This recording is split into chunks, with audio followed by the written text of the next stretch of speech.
বছর 25 আগের এমনই এক জানুয়ারি।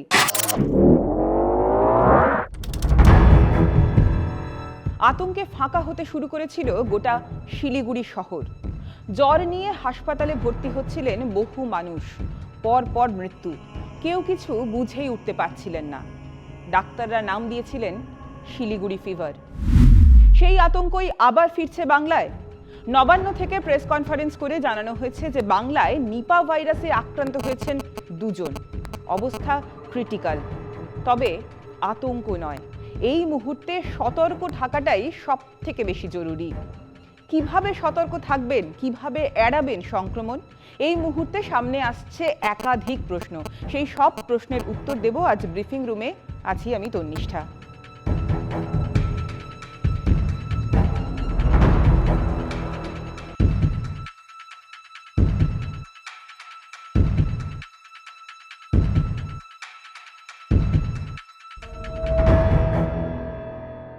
বাংলায় কারা আক্রান্ত, কেমন আছেন তারা?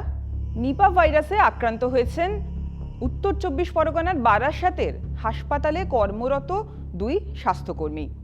সোমবার প্রেস কনফারেন্স করে মুখ্য সচিব এবং স্বাস্থ্য সচিব জানিয়েছেন গত কয়েকদিন ধরে তারা বেসরকারি হাসপাতালের আইসিইউতে ভর্তি আছেন। বর্তমানে তারা ভেন্টিলেশন সাপোর্টে আছেন এবং তাদের অবস্থা সংকটজনক। তাদের মধ্যে একজনের বাড়ি নদিয়ায় ও অপরজনের বাড়ি বর্ধমানের কাটোয়ায়। তাই পূর্ব বর্ধমান, উত্তর 24 পরগনা এবং নদিয়া এই 3টি জেলায় কন্ট্যাক্ট ট্রেসিং করা হচ্ছে বলে মুখ্য সচিব জানিয়েছেন। কাটোয়ার বাসিন্দা ওই নার্স কিছুদিন আগেই গ্রামের বাড়িতে ফিরেছিলেন। হঠাৎ অজ্ঞান হয়ে যাওয়ায় চিকিৎসকের কাছেও গিয়েছিলেন তিনি। আক্রান্ত হওয়া সেই নার্সের প্রাথমিক চিকিৎসা করা ওই ডাক্তার কি বললেন?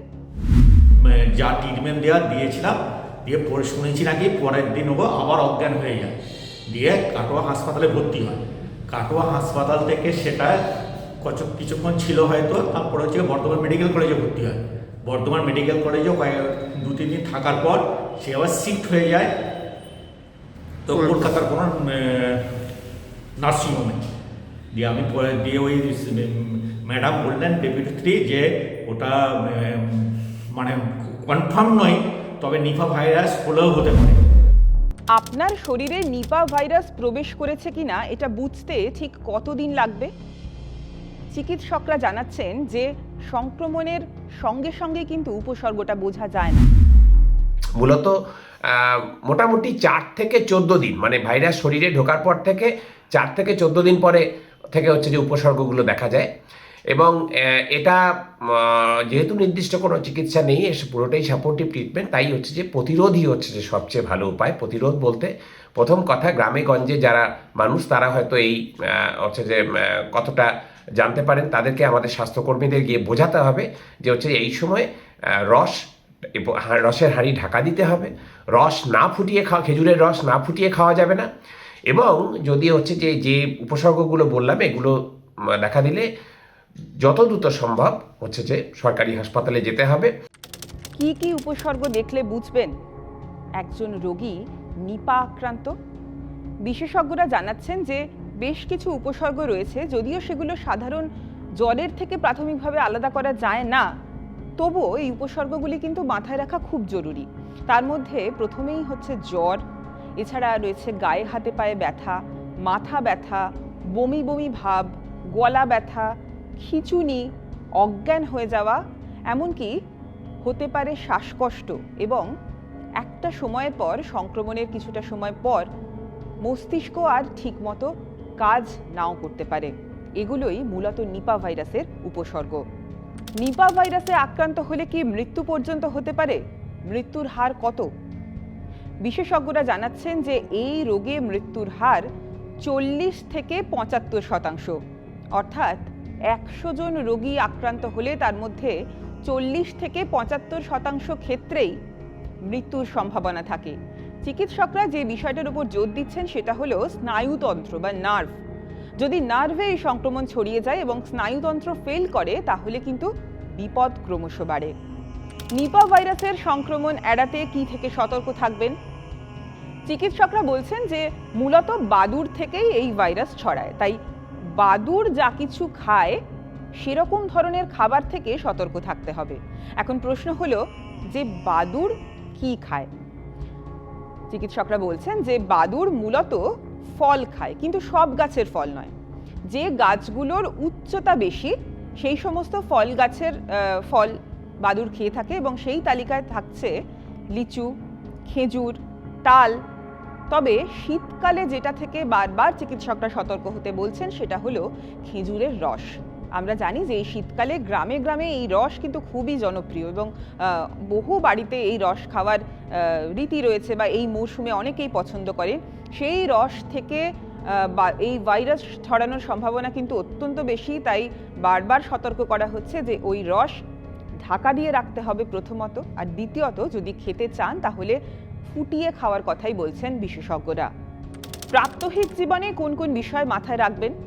যেহেতু এই সংক্রমণ ছোঁয়াচে এবং একজন আক্রান্তের থেকে আরেকজন আক্রান্তের শরীরে সহজেই ছড়িয়ে যেতে পারে, তাই প্রাত্যহিক জীবনে বেশ কিছু জিনিস মাথায় রাখতে হবে। হাত ধোয়াটা, আর যে ফলটাই আমরা খাই না কেন সেটা ছালটা ছাড়িয়ে খেতে হবে। আর যখনই কোনো সন্দেহজনক গা হাত পা ব্যথা, বমি, মাসল পেইন বা একটু উল্টো পাল্টা বলছি বা মাথায় ব্যথা, সঙ্গে সঙ্গে কিন্তু চিকিৎসার পরামর্শ নেওয়া, এবং সেই যে এরিয়াগুলো দেখবেন নির্দিষ্ট কিছু এরিয়া থেকে এটা হচ্ছে, ওই এরিয়ায় যদি এরকম কোনো লক্ষণ দেখা যায় তাদেরকে আইসোলেট করো, চিকিৎসার ব্যবস্থা করো, এবং তারা যেন বাড়িতে না থেকে চিকিৎসকের পরামর্শ নিয়ে আইসোলেশনে থাকে। চিকিৎসকরা বলছেন যে এই রোগ ছোঁয়াচে, কিন্তু একজন মানুষের থেকে আরেকজন মানুষের শরীরে রোগটা ঠিক কিভাবে ছড়ায়? বিশেষজ্ঞ চিকিৎসক ডক্টর শুভ্রজ্যোতি ভৌমিক জানাচ্ছেন যে মানুষের শরীরে ফ্লুইড থেকে এই রোগ ছড়াতে পারে। না, এটাও ছোঁয়াচে, কিন্তু মানে বডি ফ্লুইডস দিয়ে ছড়াচ্ছে। যেমন লালা যদি থাকে সেই ক্ষেত্রে। মোস্ট ইম্পর্টেন্টলি এটা কিন্তু মানে এটা জুনোটিক ডিজিজ, মানে এটা অসুখটা it comes from the animals to the human being, মানে পশুর থেকে মানুষের মধ্যে আসে এবং ইনফেক্টেড মানুষ থেকে আরেকটা মানুষের মধ্যে যায়। মরশুম বদলের সময় জ্বর তো অনেকেরই হয়, কিন্তু জ্বর হলেই কি সেটা নিপা? কিভাবে বুঝবেন? কখন পরীক্ষা করাবেন? না, ওটা বাই সাসপিশন হয়। যদি এরকম হাই রিস্ক এরিয়াতে থাকা আছে যেখানে মানে আশেপাশে অ্যানিমালস দের বাস আছে, ঠিক আছে, যেমন যদি সামনে কোনো পিগ মানে শুয়োরদের থাকার জায়গা আছে, বা আমি গাছে মানে জঙ্গলের আশেপাশে থাকি, সেখানে ওই পেশেন্টদের এটা সাসপিশনটা রাখতে হবে যে এরা নিপা হতে পারে। এবং যদি হেলথ কেয়ার ওয়ার্কার হয় তাহলে ওটা সাসপিশনটা থাকতে হবে যে কোন ব্যাকগ্রাউন্ড থেকে ওই পেশেন্টটা আসছে।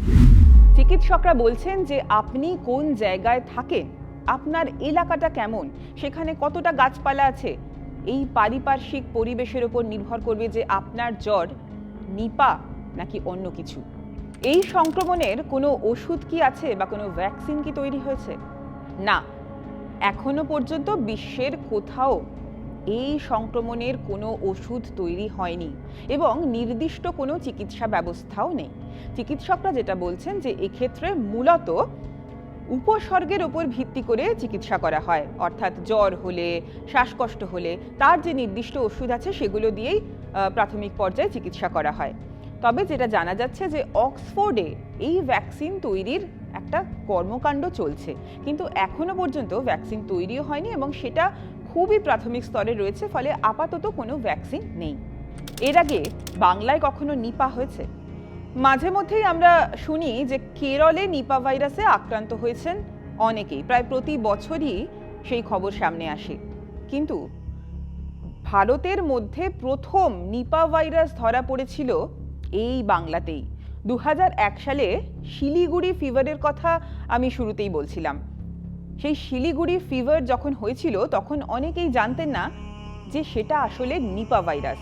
সেটা জানতে জানতে আরও 4-5 বছর কেটে যায়। 2006 সালে গিয়ে জানা যায় যে ভারতে প্রথম নিপা ভাইরাস হয়েছিল এই শিলিগুড়িতেই। শিলিগুড়িতে যখন এই সংক্রমণ ছড়িয়ে পড়েছিল তখন প্রায় 49 জনের মৃত্যু হয়েছিল। 1 মাসের মধ্যে 49 জনের মৃত্যুর সরকারি হিসেব পাওয়া যায় এবং তার পরবর্তীতে নদিয়াতেও একবার এই নিপা সংক্রমণের ঘটনা ঘটেছিল। বাংলায় নিপা নিয়ে কি পদক্ষেপ করছে প্রশাসন? বাংলায় 2 জন আক্রান্ত হয়েছেন এবং এই মুহূর্তে তাদের অবস্থা সংকটজনক। তারা কিন্তু অনেকের সংস্পর্শেই এসেছেন, তারা ডাক্তার দেখিয়েছেন, হাসপাতালে ভর্তি হয়েছেন, বাড়িতে থেকেছেন, ফলে তাদের পরিবার পরিজন প্রত্যেকের সঙ্গেই যোগাযোগ করার চেষ্টা করা হচ্ছে প্রশাসনের তরফে এবং তাদেরকে কোয়ারেন্টাইনে রাখার ব্যবস্থা করা হচ্ছে। মুখ্য সচিব নন্দিনী চক্রবর্তী এবং স্বাস্থ্য সচিব নারায়ণ স্বরূপ নিগম সাংবাদিক বৈঠক করে জানিয়েছেন যে এই পরিস্থিতিতে নজরদারি বাড়িয়েছে রাজ্যের স্বাস্থ্য দপ্তর। মুখ্যমন্ত্রী মমতা বন্দ্যোপাধ্যায় নিজে পুরো পরিস্থিতির ওপর নজর রাখছেন। বিশেষ টিম তৈরি করা হয়েছে, তারা পুরোটা খতিয়ে দেখছেন। তবে শুধুমাত্র রাজ্য সরকার নয়, রীতিমতো সতর্ক কেন্দ্রীয় স্বাস্থ্য মন্ত্রকও। ইতিমধ্যেই মুখ্যমন্ত্রীর সঙ্গে ফোনে কথা বলেছেন কেন্দ্রীয় স্বাস্থ্যমন্ত্রী জেপি নাড্ডা। সাধারণ মানুষ যাতে সতর্ক থাকেন তার জন্য চালু করা হয়েছে হেল্পলাইন নম্বর। কোনো অসুস্থতা অনুভব করলে এই নম্বরগুলিতে যোগাযোগ করতে পারেন। অযথা প্যানিক করার বা আতঙ্ক ছড়ানোর কোনো প্রয়োজন নেই। বিশেষজ্ঞরা বারবার বলছেন যে সতর্ক থাকাটাই এই মুহূর্তে সবথেকে বেশি দরকার। ইতিমধ্যেই যারা এই 2 আক্রান্তের সংস্পর্শে এসেছিলেন তাদের প্রত্যেককে আলাদা কোয়ারেন্টাইনে থাকার পরামর্শ দেওয়া হয়েছে স্বাস্থ্য দপ্তরের তরফ থেকে। প্রয়োজনীয় সমস্ত সতর্কতামূলক ব্যবস্থাই নেওয়া হচ্ছে এবং বিশেষজ্ঞরা বারবার বলছেন যে শুধুমাত্র শহরাঞ্চলের নয়, গ্রামাঞ্চলে যেখানে মানুষ এই রোগ সম্পর্কে অনেকেই ওয়াকিবহাল নন, সেখানে কিন্তু এই ভাইরাস সম্পর্কে সতর্ক বার্তা পৌঁছে দিতে হবে। নিপা ভাইরাস সংক্রান্ত এই সমস্ত আপডেট জানতে চোখ রাখুন TV9 বাংলা ডিজিটালে।